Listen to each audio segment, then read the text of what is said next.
Le Bénin, État très ancré dans la tradition, accorde une place de choix à la royauté. Depuis l'époque coloniale, toute une série de rois, les uns plus célèbres que les autres, notamment les rois Guézo, Glélé, Akaba et Béhanzin, se sont succédés à la tête des grands royaumes du pays. Aujourd'hui, le Haut Conseil des rois du Bénin a pris en charge les questions de succession et a établi des critères bien définis pour l'accession au trône. En ce qui concerne la succession du trône, le Haut Conseil a quand même essayé d'établir des critères valables. En même temps, pas trop. Le premier critère, il faut avoir une racine historique.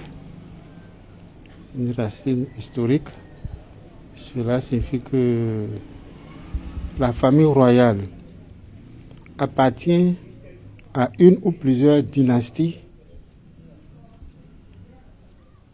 dès l'origine du royaume. Et que celui qui veut être actuellement au trône doit pouvoir attester ses liens ancestraux. Deuxième critère, c'est la reconnaissance politique et juridique. Cela signifie que le royaume est reconnu par les autres royaumes qui sont autour de ce royaume. Et que le royaume a posé des actes avérés pendant la colonisation, où il y a des traités avec le colon, et que ce royaume a pu résister et est connu maintenant par le pouvoir politique et le pouvoir traditionnel. Le troisième critère, c'est la base géographique. Un royaume, un roi doit avoir un territoire. Et de ce territoire-là, qu'il commande et que les autres lui reconnaissent son pouvoir en tant que roi. L'accession au trône est non seulement conditionnée par le lien de sang, mais aussi par les consultations auprès des divinités.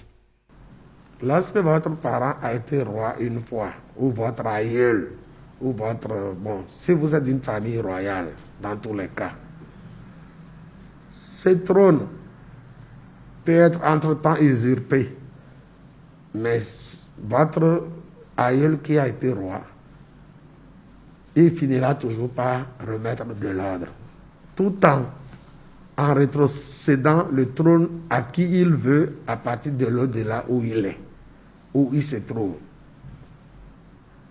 Bon, ceci par les révélations ou par l'oracle appelé la géomancie ou le Fa.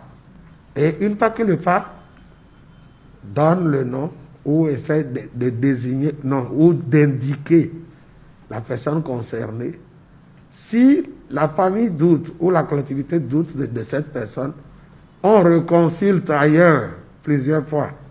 Si les mêmes choses ressortent, donc c'est cette personne qui est définitivement désignée par les ancêtres.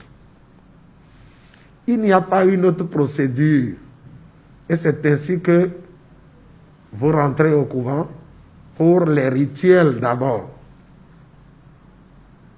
ancestral. Certains problèmes majeurs minent encore le monde de la chefferie traditionnelle au Bénin, ce qui n'honore aucunement la confrérie. Les politiciens s'y mêlent, ce qui décolore la tradition, ce qui ne permet pas que la royauté soit authentique. Ensuite, il y a le problème d'argent. quand quelqu'un a l'argent et que il peut bousculer la royauté, il le fait avec l'argent. Des fois ça marche, des fois ça ne marche pas. C'est dommage. Parce que Patrice Talon nous a reconnus officiellement au niveau de la Constitution, la loi fondamentale. Mais si une loi ou un décret avait été pris portant attribution, organisation et fonctionnement de la chefferie traditionnelle, aujourd'hui, on n'enregistrerait pas ce désordre qu'on voit actuellement au niveau de la chefferie traditionnelle. C'est dommage.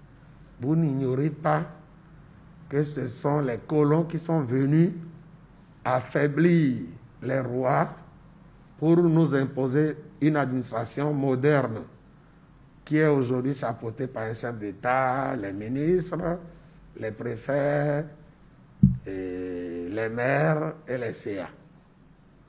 Mais en temps normal, ou à l'époque, les royaumes, les rois étaient des chefs de terre et demeurent dans les chefs de terre. C'est eux qui ont tracé au jour d'aujourd'hui les routes, les ceci, les cela, avant qu'on ne connaisse aujourd'hui ce qu'on appelle les géomètres, avant qu'on ne connaisse ceci.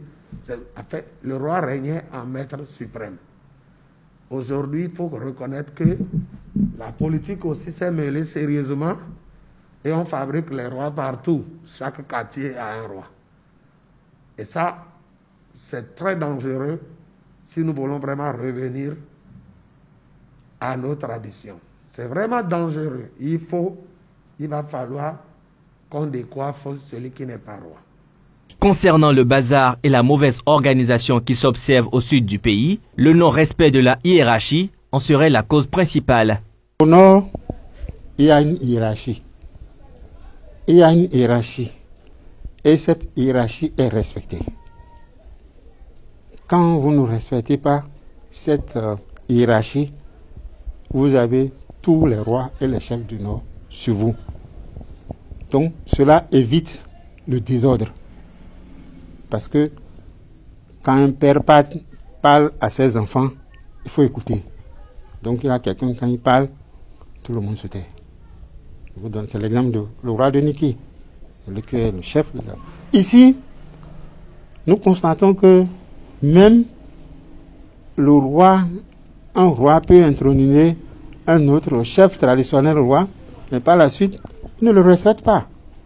Après avoir été reconnu au niveau constitutionnel par le chef de l'État, le Haut Conseil des rois du Bénin attend la prochaine étape, qui devrait être une loi ou un décret portant attribution, organisation et fonctionnement de la chefferie traditionnelle au Bénin.